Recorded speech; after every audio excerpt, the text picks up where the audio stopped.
Staring at the blank page before you. Open up the dirty window, let the sun illuminate the words that you cannot find raging. Welcome back to my channel, my friends. My friend, I am so glad that you are here. If you are new, my name is Milana McCann, and this is our time to connect and to ascend and elevate into our highest timeline and live our best lives and manifest our dreams, okay? So today we have a very juicy topic. We are going to talk about the D word, depression. Oh my gosh, what is wrong with me? If you have any ideas of what is wrong with me, please leave it in the comments below. No, just kidding. Don't actually. People already do that, so I don't need to encourage it. No, but seriously, okay, so today we're going to talk about a little concept called depression. And I bring this up because I have felt like very triggered into like a little bit of a depression the last like few days ish. And I've been really thinking about it because it's obviously very bothersome. If you are someone who struggles with depression or like used to or ever has, like, it freaking sucks. Um, and I was thinking about it and I'm like, why am I feeling this way? And by the way, at the end of this, like, so in this video, I am going to tell you a little bit about like my journey with it, why I'm feeling triggered by it, what I'm doing about it, and like practical tips for you to help alleviate depression, like whatever scale it's on. Like the things that I share with you will help you to a degree. It's like what I have found to be very helpful for me. And then I'm also going to share a DM that I got from someone in the community because it's an interesting question and concept that comes up a lot and feel like needs to be addressed. So, without further ado, my dark sadness. Okay, so yeah, I have noticed that it's something that comes to me during the summertime, which I know is weird and sad. I was on FaceTime with my friend Pam yesterday, and I was like, yeah, honestly, I'm feeling kind of triggered into this like little mini depression. And I swear to you, it is from the heat and the air conditioner. I know that sounds freaking nuts, but there's something about like it being hot and like hot outside and hot enough that the AC runs, and it's like the sound of the air conditioner and also like the feeling of the AC being on. Now that being said, I don't like being too hot and sweaty at all. Like if it is like 73, I'm kicking that AC on, like put me back down to 70. I'd rather be in the house with like a cozy hoodie on, like even in the summer. Like I want to be cozy. I don't want to be like hot and sweaty. Like I sweat really easily. In college, my two best friends and we had a group chat called Sweaty Pits Club. And by the way, at the time, we're living in Utah where it's freaking snowing. January, it's like 8 degrees outside. We're trudging through snow. And we would all be like, yeah, I'm so freaking sweaty. By the time I get to class, like, I'm wearing a sweater, but like, I am dripping sweat. My forehead is like beating. So I just like don't like being too hot and sweaty. So I do love the air conditioner, but there is something about all of a sudden it's like in my little beach town in Southern California, it's like 75 and it's going to be up to like the 80s this week, which is like hot, obviously. And it's sunny and we're running the air conditioner. And so it triggers me to feel depressed. Isn't that odd? So odd. So this morning I was doing a meditation, and it's Dr. Joe Dispenza's latest version of the morning meditation. And I swear to you, 4 minutes in. So first off, I really didn't want to meditate because I was like, my brain is just not a place that I would like to spend time in right now. I'd rather busy myself with work and with friends and just like getting out of myself, like avoiding it basically. But then I was like, that's how you know you should be meditating, Milana. So I forced myself to do this meditation. 4 minutes in, I'm literally like sobbing, crying, and I'm having all these like images in my mind of a few different traumatic things that I think could be the cause of this depression. And so essentially, last summer, this is the order that I saw these things in. Last summer, at like about the same time, I went through a very traumatic breakup. Um, Not the summer before, but I think it was 2 summers before that was the breakup where I got cheated on. And I overheard my boyfriend at the time in the other room explaining how he was cheating on me to his friend. And that was like the worst, like absolutely the worst. So that also happened in the summer.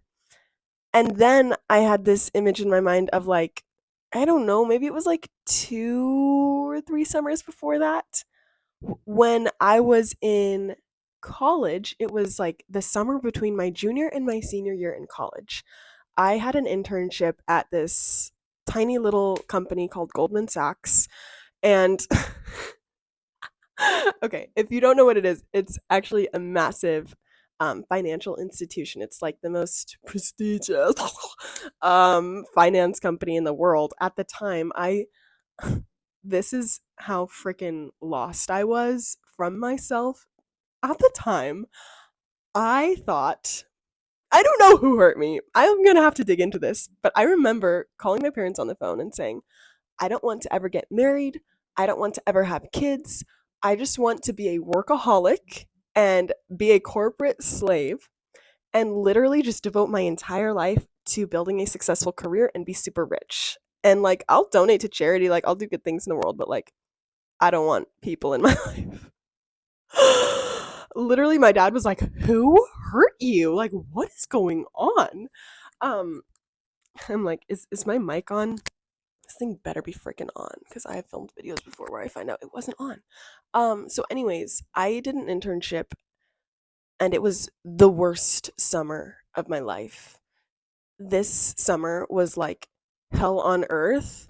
Pardon my language. I know I like never swear on here, but it was a living hell for me. It was like it was just awful. I lived in downtown Salt Lake City and it was like a 10 or 15-minute walk from my apartment to Goldman Sachs. And I would like get all dressed up in like my fancy work gear. I'd like flat iron my hair, do my makeup, and I'd have to be in the office at like, I don't know, like 6:30 or 7 a.m. most days. Some days it was like earlier than that because we'd have meetings with like the China team or whatever. Um, and then I'd be at work all day until like 7 or 8 at night, like depending on the day. And I didn't have any friends in Salt Lake at the time, like literally none. And I also didn't have a car at the time. So, like, I had friends that lived like an hour away, but like I couldn't go see them. And I didn't have time to see them on the weekdays, obviously. I freaking hated my job. Like, during the day when I was at work, I freaking hated it. Like, it was just the worst. So boring, so monotonous, so soul draining, soul sucking. It was not what I thought it was going to be at all. It was just like number crunching, like boring, nothing exciting. Oh, just awful. And there was some really crappy things that happened too, where like I kind of got like stabbed in the back by someone at work and like just stuff that's like, what are we in a freaking movie where there's like a mean girl at work? Yeah, we were. So anyways, I have these vivid memories of coming home to my apartment and just being like so exhausted and so sad from the day. And like, I love to work out, get my endorphins in. I love to be outside. I'm very social. I love to have friend time. Um, and like, I love to make healthy food. I didn't have the energy or time for any of this that summer. Like, I'd get home at like, I don't know, 8ish at night, and I would just eat like beans out of a can or like some pre made salad. I say that like it's dramatic, like I still do that sometimes. However, it's just this image, and like my apartment wasn't decorated. I had a roommate who's from China, and like she's so sweet. However, there was a massive language barrier and like massive culture barrier. Like she would turn the thermostat to literally like 80 degrees. And Salt Lake is freaking hot in the summer. It can be up to like 100 degrees. So I was like cranking that sucker down, and we'd have those like, battles where one person comes out and like changes the air conditioner, and then the other person comes out and is like all night long we're just doing that. But like I would try to talk to her and like be friends with her, and she's nice, but we just did not connect. And like something about me too is that I need and I crave like a deep intimacy in relationships. Like my best friends know this. They are going to get every single last drop of a detail from my stories, and like something within my soul just feels like if I don't do that, I'm just like missing something. Like I need to share the deepest parts of myself with like my close people. I just need that. And I think that that's fine and healthy and normal, whatever. And I just like was completely lacking that. Like I did not have like friendships, close friendships there. I would just go home to my sad empty apartment that was like not decorated at all cuz I was just there for the summer. My Yeah, it was just crappy. And then I'd like watch Grey's Anatomy for like an hour or two, and then just like shower, prep my steam my clothes for the next day, go to bed, wake up the next day at like freaking 5 a.m., just get up and go to work. Go to work, girl. And I was just so depressed. So I think I can't really remember feeling depressed in the summertime before that, but like that summer I was extremely depressed, extremely sad, and even like after the summer ended, I was in a depression for like a few months at least. Like I remember in that fall semester after college, like filling out an application to like get a therapist on campus. And unfortunately, they were like so backlogged that they didn't get back to me until the school year was like basically over. And I was like, it's a little late for this, guys. I could have like yeah. Anyways, so and I was like so embarrassed to tell anybody about this. So like my mom didn't know, like even though I'm close with her and tell her pretty much everything, like my friends didn't know, but like it was the kind of thing where I would go hang out with my friends and I'd be like laughing and having fun, and I'd feel like pretty good in the moment, but like deep down I would feel like something is freaking missing. I feel sad and like empty. And then especially when I would go home to my apartment, like that senior year, I wasn't living with my best friends. I was living with like a few randoms. Um, so like they were really cool and I really liked them, but we weren't like tight, My super tight couple friends like lived in different apartments just because we both like wanted different things in an apartment, and we were like, this is fine. That way we can like come together and hang out like still like every day, but we can like go home and like have some alone time, whatever. Um and like we had like different majors, so like I wanted to be close to the business building, and like my best friend was like, "Oh, I want a bigger apartment that's like slightly further away, whatever." So anyways, I just remember coming home from hanging out like at my friend's house and just being like so sad. And like the fall semester is also hot in Utah. Like September is kind of, and even like half of October, it's like really hot. So we would crank the AC. And I think that that's also where this stems from. Like this feeling of coming home from my friend's house and just feeling like empty and depressed, and it being like hot and cranking the AC. It's something about it like triggers me. So if you have any like weird triggers like that, please comment below and let me know. I'm so curious if this is like a normal thing. I have a feeling it is just because of the way that the subconscious mind works and triggers. So, anyways, isn't this so fun? Depression, yay. No, I'm gonna share with you what I'm doing about it and what you can do about it too. So, um, something you can do that's like quick-ish is do this one exercise or practice. You can like write it down, but I also recommend meditating on it. You can do both, you can just do one or the other. Dr. Joe is huge on what thoughts do you no longer want to think? What actions do you no longer want to take? And what feelings do you no longer want to feel? Now, once you have those defined, then you do the opposite. What thoughts do I want to think? What actions do I want to take? And what feelings and emotions do I want to feel? So, in his morning meditation, he drags this out, which I really enjoy. I mean, I kind of hate it because it freaking sucks, but I also love it because I feel so much better at the end and the rest of my day is so much better. So, like in the meditation, he says over and over, he's like, "What thoughts do you no longer want to think?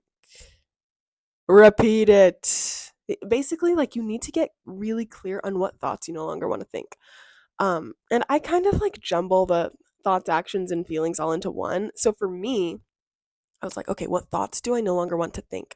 I don't want to think I am sad. I feel empty. I feel depressed. I feel like something is missing. I feel triggered and just incomplete and empty. It's mostly like this feeling of emptiness within me. It's like I don't want to feel empty and like needing something outside of me. Okay, so you like get really clear on like what do I no longer want to think? And then after that, you flip it. What do I want to think and feel? I want to feel so whole and complete. I want to feel joyful and happy and in love with life. Like I want to love life. I want to feel rooted in my passion and my purpose. Like I noticed when I'm feeling depressy that I'm kind of taken out of my passion and my purpose. And then I'm like, does what I do even matter? Does it even help people? Am I even doing what I'm supposed to be doing? Like I just get in this like cascade of negative thoughts, but it's like, okay, no. The new thoughts and feelings is I am rooted in my purpose. I am doing what I love, and what I do makes a difference in the world. And I feel whole and complete and in love with life. And he'll say, like, repeat it, like, get clear on it. So you're just repeating it in your mind during this meditation. So it's firing and wiring it in your subconscious mind, in the quantum field, in the void, so that then your subconscious is like operating on that as its baseline operation. So yeah, I highly recommend doing that. You can do it as a journaling exercise and or in meditation. Once again, the meditation is Dr. Joe's most recent morning meditation. I think he made it within like the last year. It's really good. But if you don't want to like buy it or you don't like guided meditations, you can just like play some really nice music. I really like Remco, Remko. He's kind of a smaller artist, but he makes a lot of the meditation music for Dr. Joe. um you can just like put on a long track and just like go through that exercise of like the thoughts I no longer want to think, like repeat it in your mind like 3 to 10 times, and then do it on the flip side and try to like get rooted in those feelings. Okay, I was just editing this video and I realized I completely forgot to touch on the point. My second main point is working with a therapist or coach that will help you like heal on a deep level. And the reason I kind of brought up like the different triggers of mine, and like that depressing summer and then the breakups during the summer and like air conditioning and whatever, is because I'm going to bring that to a therapist slash coach. Like I reached out to a new coach. I'm going to be trying a new person who's like a therapist and a coach. Um, and I'm gonna bring her all the pieces I have collected from the puzzle and say, please assemble this, fix me, put the ingredients back together, please. They have somehow fallen out of the pie, and I want to be a whole pie again.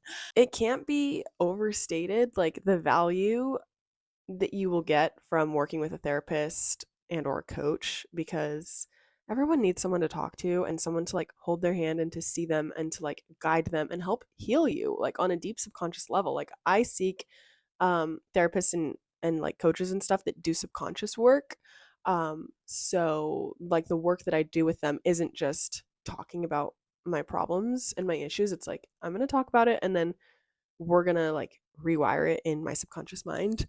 But yeah, it's like I think spending money on your mental health, your emotional well-being is the best money you can spend.